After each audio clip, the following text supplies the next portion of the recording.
নমস্কার বন্ধুরা, কেমন আছেন সবাই এই গরমে? আশা করি সবাই ভালো আছেন, সুস্থ আছেন। তো আজকে মোটামুটি দেখতেই পাচ্ছেন রেডি হয়ে গেছি বাপের বাড়ি যাওয়া বলে। যাওয়ার দুটো রিজন আছে।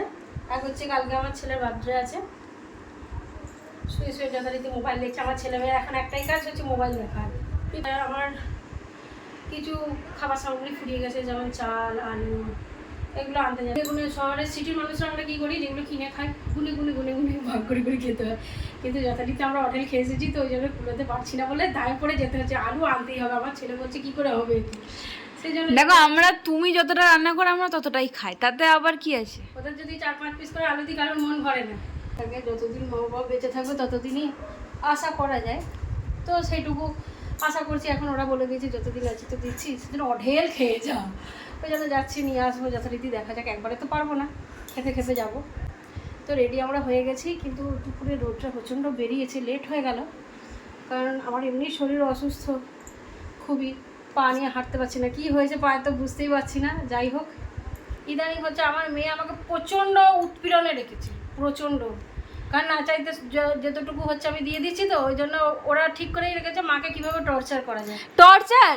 তোমাকে শুধু আমি একটা কথা বলেছি যে তোমার হিন্দিটা একটু উইক আছে।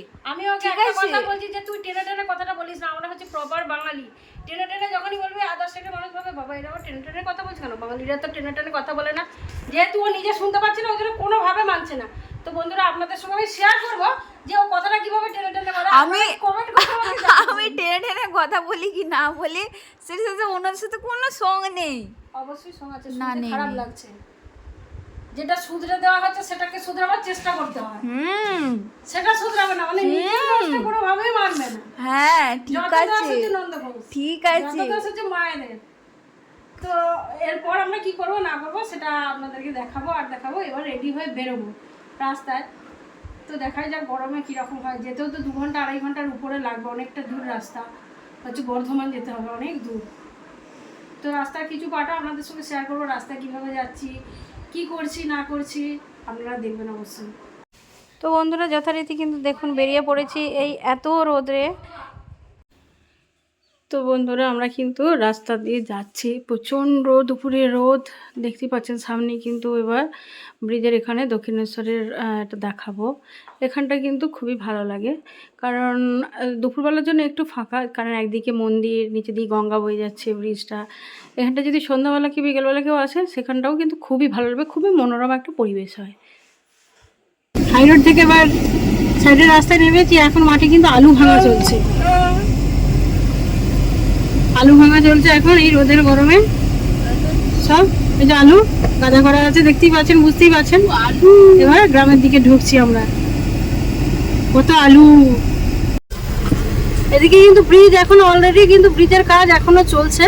তো কিছু কিছু জায়গায় কিন্তু ব্রিজে গাড়ি চালানো শুরু করে দিয়েছে, এখনো চলছে কিন্তু। এই রোডটা সোজা কিন্তু দুর্গাপুর, বর্ধমান দুর্গাপুর হয়ে বেরিয়ে যাবে উপর দিয়ে, যেখানে লরি ফরি যাচ্ছে আর যাচ্ছে। দেখতে পাচ্ছেন হাইটেক প্রচুর পড়েছে। তো আমরা সাইডের রাস্তা দিয়ে নেমে পড়েছি, ভাজাপুরের মোড়। তো এই ফ্রুটগুলো নেওয়া হলো আর কিছু জুস টুস নেওয়া হয়েছে। ফ্রুটের যে দাম চলছে এখন, আমাদের রমজান মাস চলছে, প্রচণ্ড হাই, প্রচণ্ড হাই। তো কি হবে, এখানে কিছু জুস নেওয়া হয়েছে, ফ্রুট নেওয়া হয়েছে, এসব নেওয়া হয়েছে আর কি।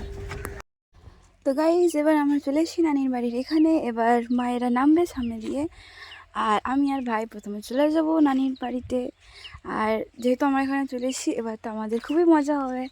আর আপনাদের সাথে আমরা আমার ভাইয়ের বার্থডে ব্লগটাও শেয়ার করব, তো সেটাও কিন্তু দেখবে। তো বন্ধুরা, আমাদের ব্লগটা কিন্তু আজকে এই পর্যন্তই ছিল। আপনাদের যদি ব্লগটা ভালো লেগে থাকেন তাহলে কিন্তু অবশ্যই চ্যানেলটিকে লাইক, ফলো এবং সাবস্ক্রাইব করবেন। আবার আপনার সাথে দেখা হবে আমাদের পরের ব্লগে।